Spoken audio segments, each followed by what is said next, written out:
All right. Ladies and gentlemen, we are back. We're back in the barn. It is episode 21. What? It's 21? 21. We're legal now. We're allowed to drink. We're allowed to drink in the barn on air. So yeah, just wild stuff. American Fan Podcast. Speaking of wild, the Fletch and Nick show. So we're here to give you guys some awesome nuggets of information that are happening nationally, locally, and everything in between. Shit. What do we got?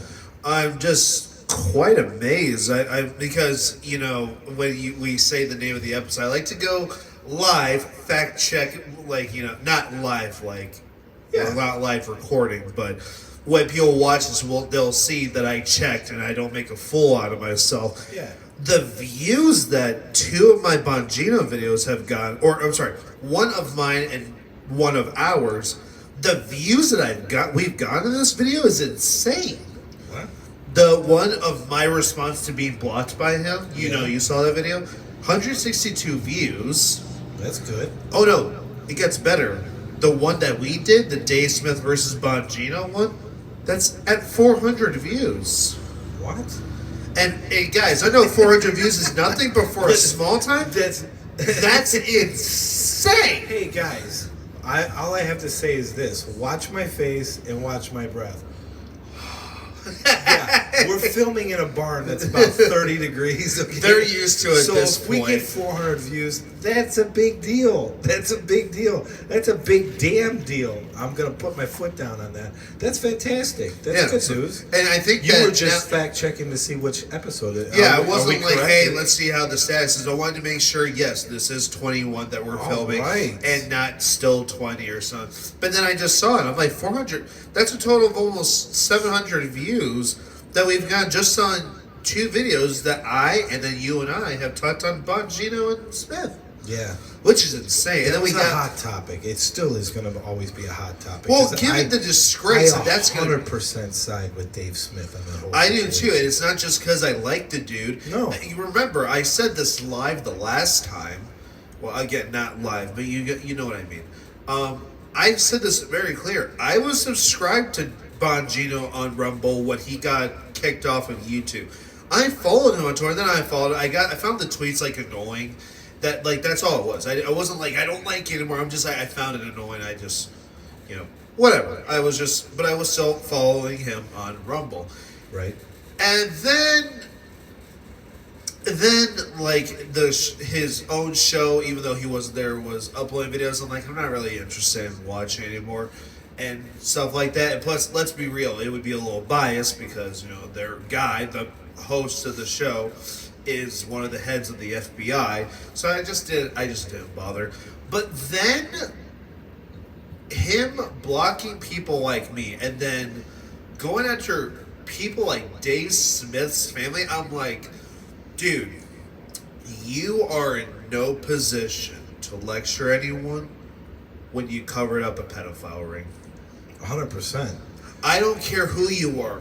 Trump, Biden, Bush, Bongino, Kash Patel, what was that douchebag's name for the Biden administration? Mayorkas? Yeah. I don't care who you guys are. Well, no, he was one of the worst people of any administration. No, I'm not laughing about that. I'm laughing about the fact when you describe with the word douchebag. When you concern the Biden administration, you really have to be more specific because there were a lot of D-bags involved. That is true. Unfortunately, the present state of affairs, which is what we're talking about, a lot of the same. But go ahead. Yeah, finish your sentence. Oh no, I wasn't really going to say anything other than I can't believe that. You didn't know that until we sat down about the viewership? I did not. That's pretty cool. Because the last time I checked was probably a little a week. Actually, I don't even want to say a week ago. I want to say 5 days ago maybe. And maybe it was at each video was, I think the response to Bongino was 40 views. And then the next one was and that's usually 50 or something. That's usually the wheelhouse we play. Yeah. I was which I'm fine with. Yeah. Because hey, take what you can get, and guess what? our subscriber count in just a few days has increased by 5 or 6. Again, for a small time creator, that's insane. We're nearly at 50 subscribers, dude. And that's pretty cool. Like for what we're doing, we've only been doing this since for half July, a year. For half a year.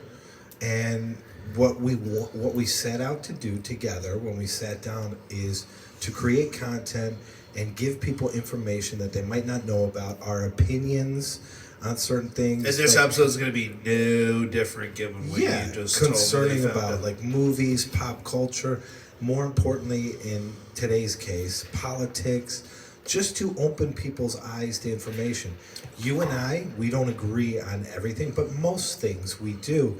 And we just want to bring information that's relative to everyday people. Well, you know what's crazy is that we're actually coming close to almost agreeing on everything more than ever. Correct. I never thought I would say this, dude. Excuse me. I can't believe I'm saying this. And you haven't heard me say this. Neither has Morgan and anyone else.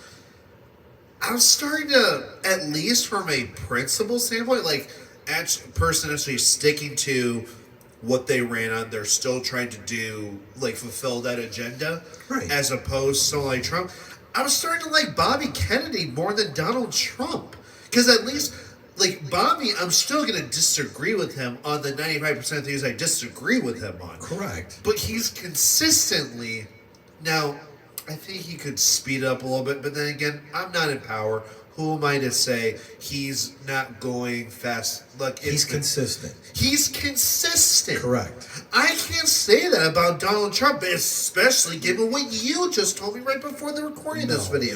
No, so I'm gonna why don't we just kick off? I know we can't say that about the Trump administration at all. The only thing they've been consistent with is the immigration. Yeah, the first 30 days he hit the ground running.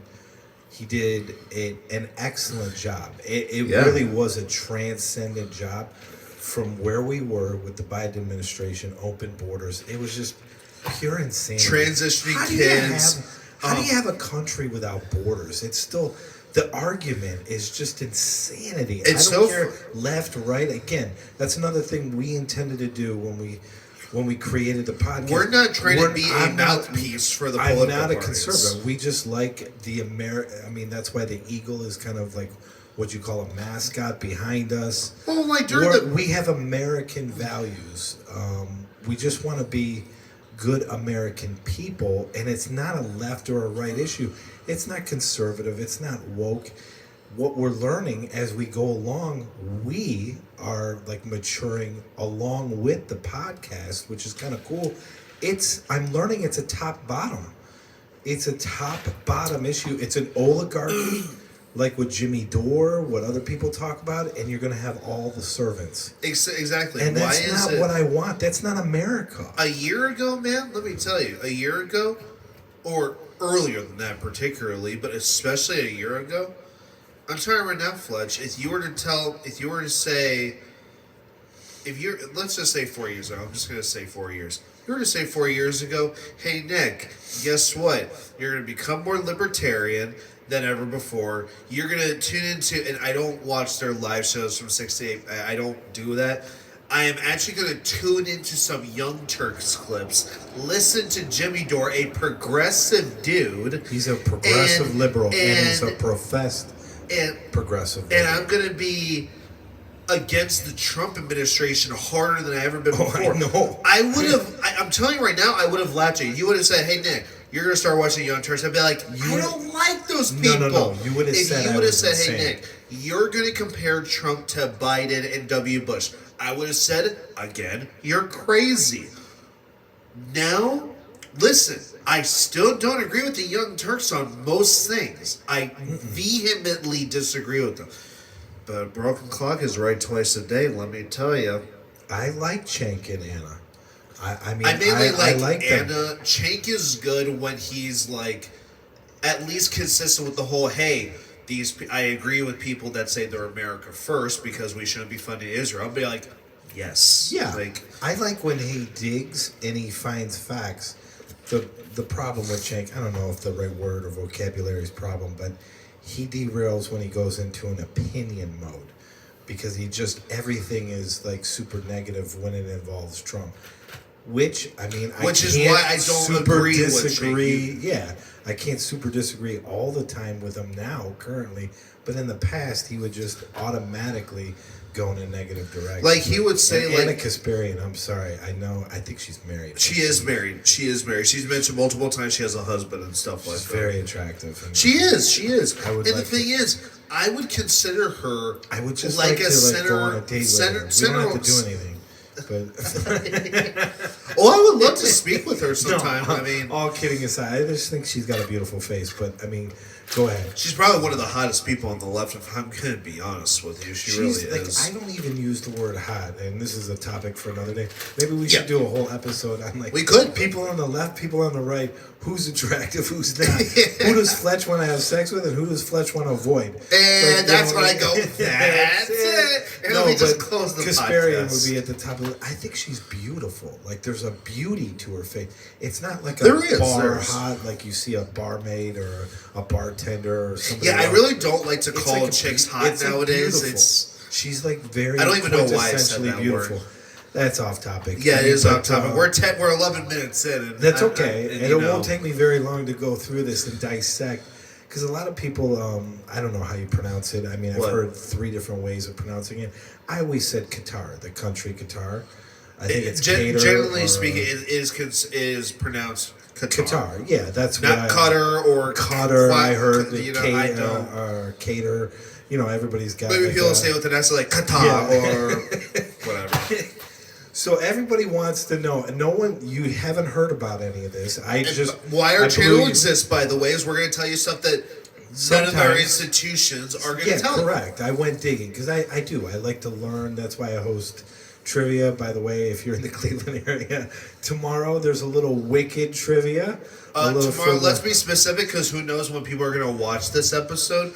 But the That 19th. The 19th is when. 19th. That is very true. Monday the 19th. At 7:30. If you want to stop by Brewdog, down We're going to in have Wicked Cleveland. Trivia, which, by the way, I have watched more than half. I didn't finish it because, you know, I was busy with the kid and then I dropped Right. him off. But I did watch most of it. I'm liking what I watched so far. I'm going to finish it up before the Wicked Trivia tomorrow. I haven't wrote the show yet, and I haven't seen either. What movie. else is there? Boy, tonight's gonna be an adventure. I gotta do like homework. It's like back to high school when you're cramming the day before. I didn't do anything because it's football weekend. That's what American guys do, or some American guys.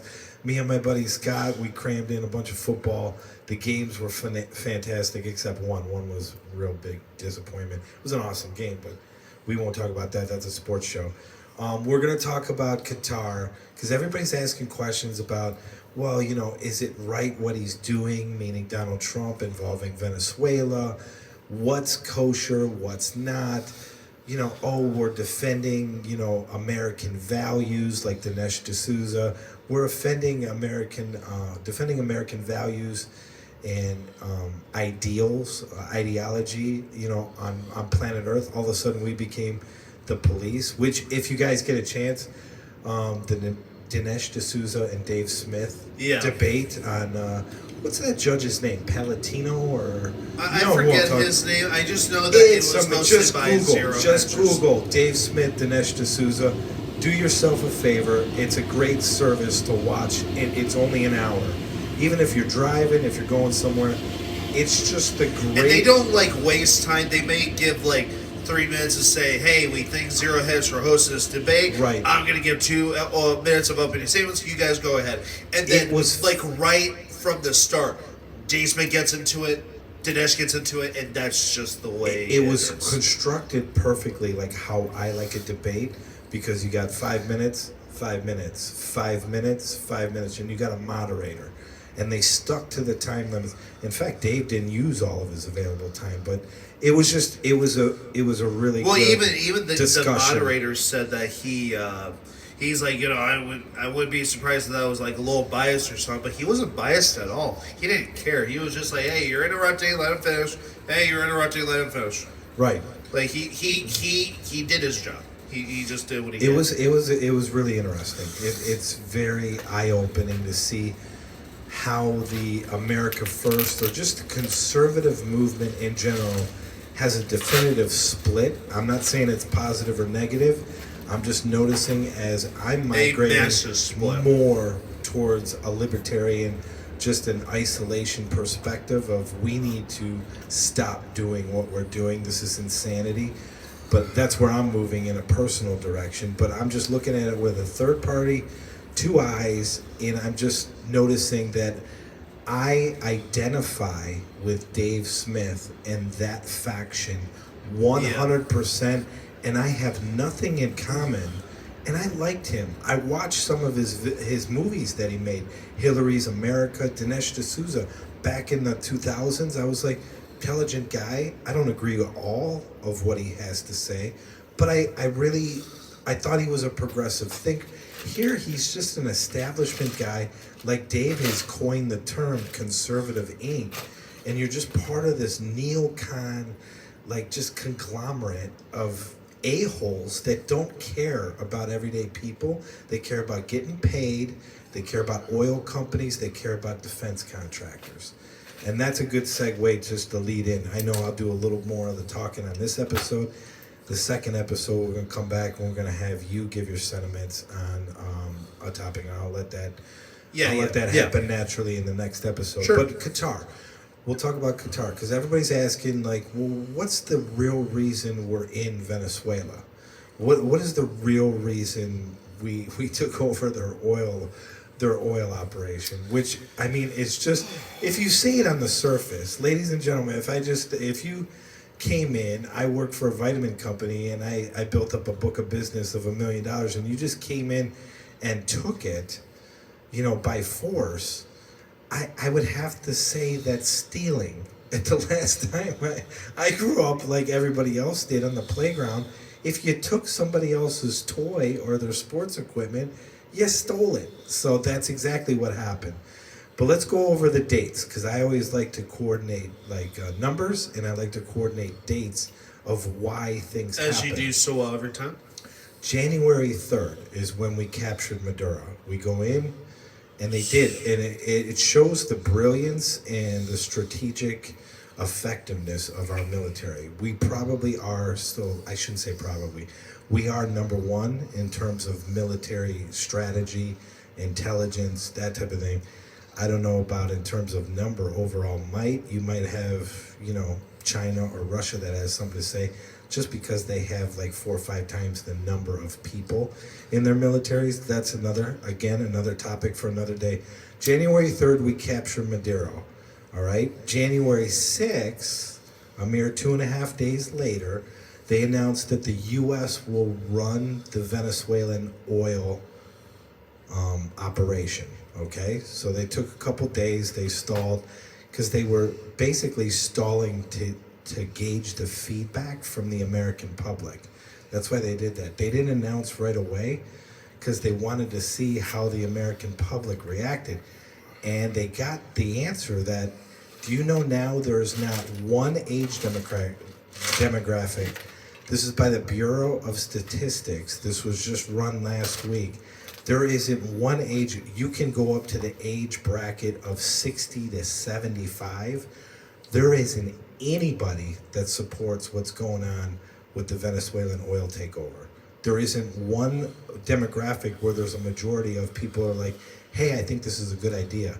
It's like in the 80 percentile as a totality that people don't want us involved. Name me a commentator or a supporter of Donald Trump, whether it was someone who was Democrat and voted Republican this one time or anything like that.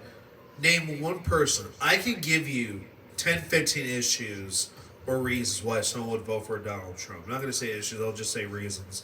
Maybe even 25. I can tell you right now, I promise you this, if you were to pull up the news cycle, pull up Trump's speeches, any Charlie Kirk before he passed away, any quote of his, you will never hear a Trump supporter or a Trump voter say, yeah, I'm hoping Trump does something with Venezuela. Right. You heard about Israel, Russia, and Ukraine. That's what you heard. That's what you heard about. It was one of the platforms. He wasn't going to get us involved in any more conflicts. I can't believe there's the conservative Inc. faction that supports like any the anti-war people.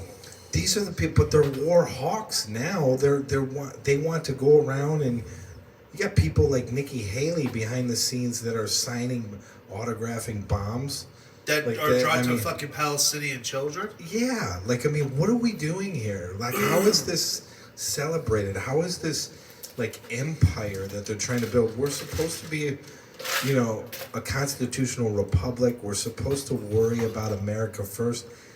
That is America. That is not America first ideology or philosophy. To go around the world, be a police state, and tell everybody what to do. And now on top of it, you're going to a foreign country and you're stealing their oil, literally. So January 3rd, we capture Madero in a very strategic, and everybody's bragging, oh, we didn't lose any people. It was, you know, Navy SEALs, Delta Force. Okay, great. January 6th, we announce officially that we're going to take over the Venezuelan oil operation. January 9th, this is an important date, and not a lot of people are talking about it. January 9th, Donald Trump signs an executive order. What does the executive order say? That's what nobody in the news is talking about or saying. What it does is, Venezuelan is about $170 billion in debt to other countries. So if we were to, which we did, you go in and you take their oil, now we're in charge. Now Donnie Boy is in charge. The creditors, meaning the other countries that Venezuela owes money to, have a right, if we sell the oil on behalf of Venezuela, we're required by international law to pay back those people that Venezuela owes money to. Does that make sense to everybody? But Trump's executive order shields anything involving any creditors, anything. So basically, he signed a domestic United States executive order that supersedes, and why I want to stress this, it's never been done in the history of planet Earth. You have a domestic order here in the United States that supersedes international law. So the executive order is now kingpin. So why did I mention Qatar at the beginning of the episode, so to speak? Well, January 14th, another important date. So January 9th, he signs the executive order. Which at the time of this video is only 4 days ago. That's only 4 days ago at the time of video, because today's January 18th. January 9th, executive order. Now it puts us in charge 100%, and we're supposed to, in good faith, remember those words, we're supposed to administer that money on behalf, meaning if we sell the oil, the Venezuelan oil, it's not American oil, Venezuelan oil, that money's supposed to go to Venezuela, right? If somebody like takes over, say I'm in an estate and I go in the hospital and somebody takes over running my like estate, my house payments, they're required in good faith, if they're executors of my well-being, you're supposed to administer the payments on behalf of me. That's not what's happening. Donnie Boy's out of control because he's basically on like a sugar high. He's like a diabetic that's went out of control. He's just tearing through That's candy actually a pretty bars. good description. He's just basically doing whatever he wants. So January 14th, here's the other key date for everybody. I know I'm rambling, but not really. I'm trying to describe it in a condensed way because there's a lot of information that I sifted through. January 14th, nobody heard about this, right or wrong. I mean, anybody watching, did you hear on January 14th that the United States sold the first $500 million Venezuelan oil deal? They sold $500 million. I'm going to say that again, $500 million of Venezuelan oil. United States sells it. Well, the money, if you were acting in good faith, you would give it to Venezuela, the government. Oh, no. Donnie Boy has a third-party account, which is a big no-no in business. This is what dirty business people do. He's hiding the money. So he's taking the $500 million and he's putting it in an account in Qatar that's headed by Al-Qaeda. And I'm going to pronounce this. I don't care if the internet runs with this. Trump is in. I don't want to say like give him credit, but I mean in terms of business deals, if you read his books in the past, if you watch documentaries on Donald Trump and the mafia people that he dealt with, they all have one thing to say about him. He is a genius in terms of kickbacks. Donald Trump loves to make a deal. What's the name of his book? The Art of the Deal. So he is the kickback king. That's why he's putting this money in Qatar. There's going to be a monster. There's a monster kickback. I don't know what it is, but you know that's what's happening. Because why wouldn't you just give the money to Venezuela? If you stole my stuff and then sold the stuff and didn't give me the money, what else is that called other than robbery? It's highway robbery. It's crazy. Here's another fun fact. When we went into Iraq, the liberation of Iraq, which I don't know if this is a fun fact for everybody in the audience. If you want to hear something funny, maybe this is a trivia question someday, if you guys play trivia. What was the original name of, instead of like the Iraq War, which it was renamed, or Desert Storm, you had all sorts of like names. The original name on the documentation was Operation Iraqi Liberation, which the acronym is OIL. It's all about oil. That's all of these wars are. They're all about Libya, Syria. They're all about either oil, most of the time, or natural resources. And we're just going in, installing regime change wars and regime change like dictators. I mean, we did it with Iran, with the Shah. We did it in Libya. We did it in Syria. All of this stuff happens, and it's all over natural resources. Most often than not, it's oil. So why? We can extort those countries. That's all it is. Yeah. That's what happened here. On the Iraq, when we invaded in 2003, and we started that whole regime change, which was an absolute catastrophe. I think we can all be safe to say that now. Iraq took 6 years to sign like U.S. oil contracts where we, as the U.S. foreign country, had access to some of that oil to make money off of it. Why I say that now, what just happened in Venezuela over the last 2 weeks, Trump was able to do that where we have not only access, we took control, and then we sold it, and we took the money in 12 days.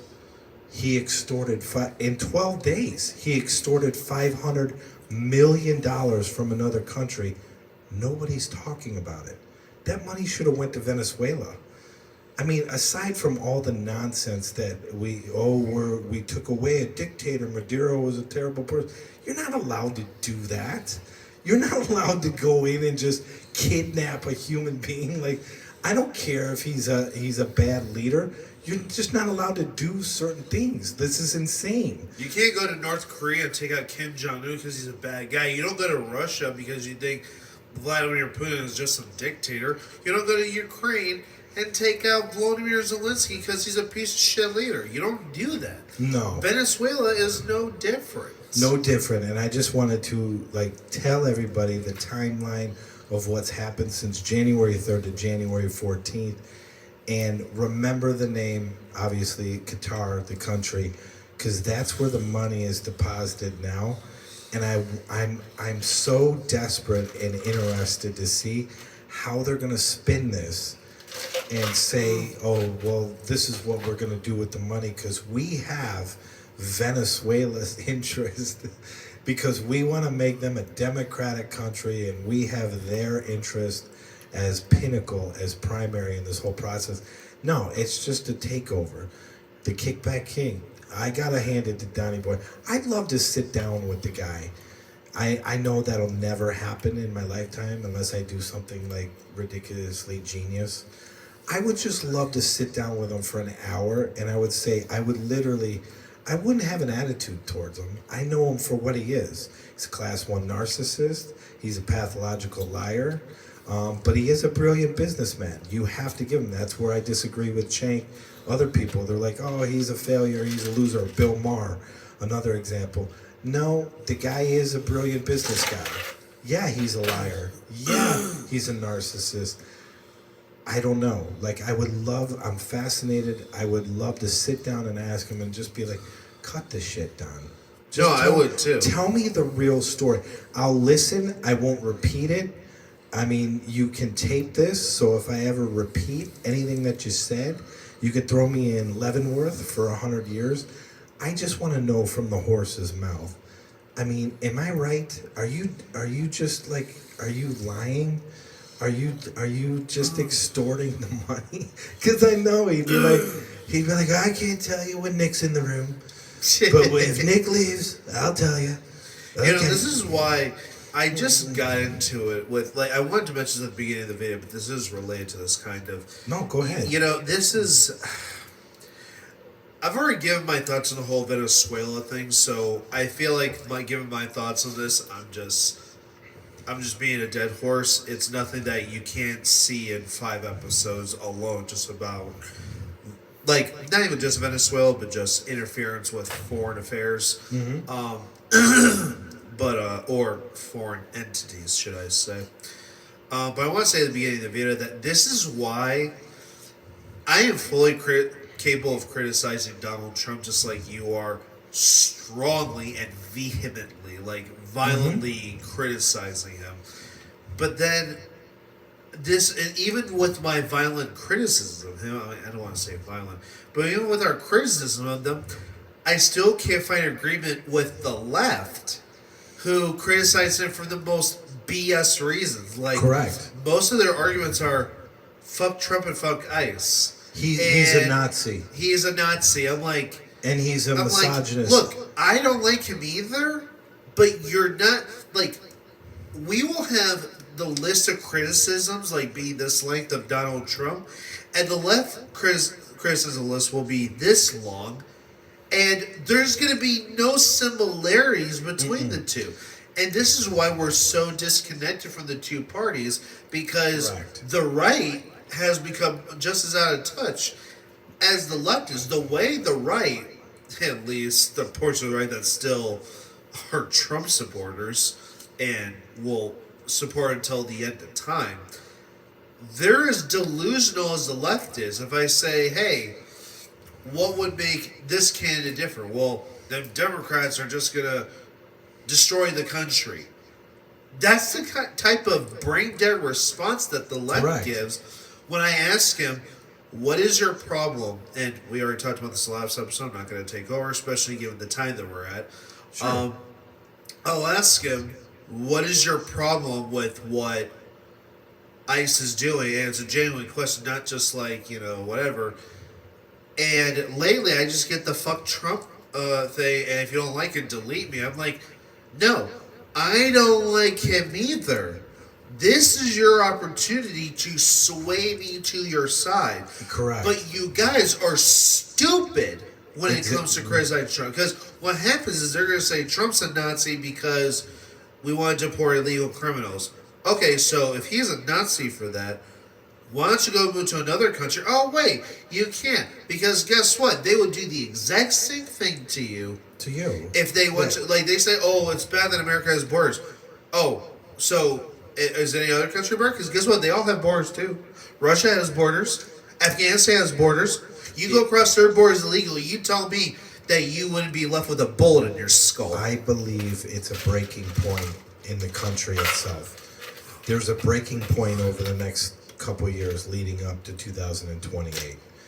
And they pushed me and you, especially me, you were already a little more in the direction of libertarian, and I don't have any problem, because as you dive more into a Rand Paul, a Ron Paul, in terms of their ideology, you're like, I'm kind of digging that. I'm kind of resonating. Oh, I've liked Rand Paul for many years. You know what now. I mean? I dig it, and that's going to lead into the next episode. Stay tuned for it. I like the way they talk about things. It's very practical. It's very solution based. It's like, how do we solve the problem, and how do we get out of all these wars? That's what I thought Trump. I knew Trump ran on a conservative ticket. You put up with all the kind of the like a porcupine. You kind of put up with the stuff, the prickly stuff that you really don't like about him. He can be That's just what gruff, his happens. personality. You're not going to fully But agree with I thought he was sometimes. going to take us out of war. So did you. I thought- Dude, I didn't even expect it to be as we're good starting as this wars was. all over the place. Not only Venezuela. This dude what's reminds going me of on W. Bush, and this is not. 100%. If I say you remind me of W. Bush, that's not a compliment. not a good thing. I'm telling you this right now. Me describing you as a George W. Bush figure is the way how you should react to that statement. Is the reaction I would give if I was said, "Hey Nick, you kind of remind me of a pedo." Like the way I would react if I was told that. I'm going to prison because I'm not going to take that lightly. No. I'm not going to take Not that at all. Just like if I say, man, you're kind of reminding me of George W. Bush. That person should be going to prison because they would probably want to kill me. Yeah, no, I mean... Because it's not a good thing. I- That is the worst. That's one of the worst things in U.S. history you can be called is you're a component of the Dutch administration. I read a list of 20 things. Maybe we'll do that in a future episode. I'll tell real quick. Oh, yeah? 20 seconds or less. There were 20 quotes, like, from George W. Bush during his tenure. Like, I mean, I don't want to be mean to any human being. He sounded retarded. Like, I mean, it's not even English that makes any sense. Like, he would butcher the language. He would say something that was so oxymoronic, or it was like, how the hell did he get to be president? You know, I mean, how do any of these people, I don't even know who would want the job anymore. But I'll tell you what, I'm definitely going down a libertarian path. I don't know where the end is. I don't know where the landing spot is for me, for you. But I think we're both in that direction of, I don't want to be associated with the right, and I don't want to be associated, obviously, with the left. I can't. I can't. I mean, it's like, well, dude, a woman's a woman, a dude's a dude, and we got like all of this nonsense. And look at the track record of the people that are going to be running in 2028.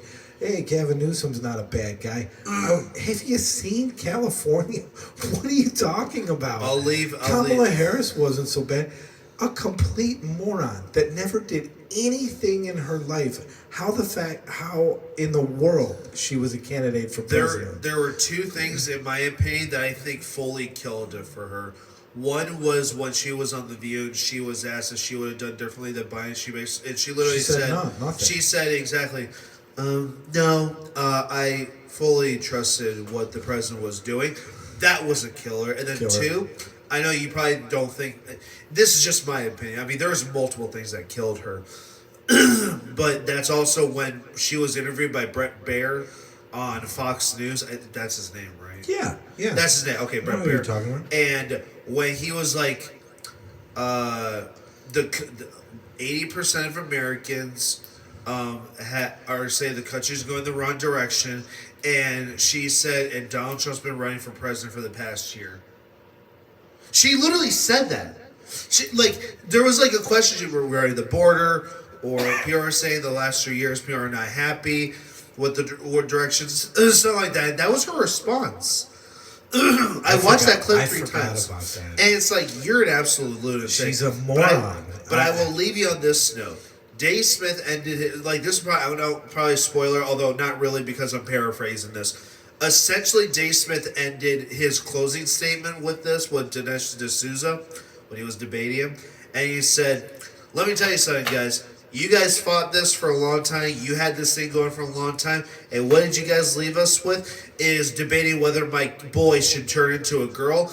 And now that ship has sailed, you guys need to change course and let the others take over. Other part, because what you're doing is not working. The faction that I identify with, the Dave Smith, I don't know if he's the hood ornament, but I'm just saying he's definitely in the faction of Dave Smith, Candace Owens. I don't agree 100% with Thomas everything. Thomas Massey, Theo Tucker Vaughn, Tucker Carlson. I'm a fan of Tucker. No, do I agree 1,000% with everything that came out of Tucker's mouth? No. But is he like a provocative thinker? Is he a good human being? Do I like listening to him? Obviously. Would you listen to him, or would you listen to David Pakman or somebody like that? No. I'm not going to the left. and I don't want to be associated with what's become America First or Conservative Inc. Where's the middle? I know the belly of people are in the middle. Is it the Libertarian Party that can capture that middle? Yeah. Thomas Massey, maybe they all become libertarians like in Rand Paul, and you get a faction that just, and I think people would like that. The people would be like, Everyone okay, would like I'm it. done with that Conservative Inc. MAGA group that no matter what Trump does, he's correct. No, he's not. He hasn't been correct on his last 6 or 7 things that he's done. This executive order on January 14th, that's or on January 9th he signed it, but on January 14th they gave him the power to sell somebody else's stuff and then put it into a bank account in a country where only he can manipulate that, and Venezuela has no access to it. What is going on? I'm still in a shock that why isn't this being talked? This should be page 1 news. If you thought with Nixon and Watergate that was a big deal, this is 100 times bigger than that. This is insanity. Like I don't Indeed know, it know is. what's going on. Well, just we're gonna probably just cut it here because we're at the 40-minute mark. Perfect, Next yeah. video won't be quite as long. No. But it will be. Here's your sneak peek for it. We're gonna be talking about how Rand Paul wants to go after Dr. Fauci after the documents he found on him, the research he found on him, and the Trump DOJ will not allow him to proceed and stuff like that. But I'll be more specific in the Wonderful. next episode. Yeah. So thank you guys for tuning in. See you in the next segment. All right, we'll see you in the next one.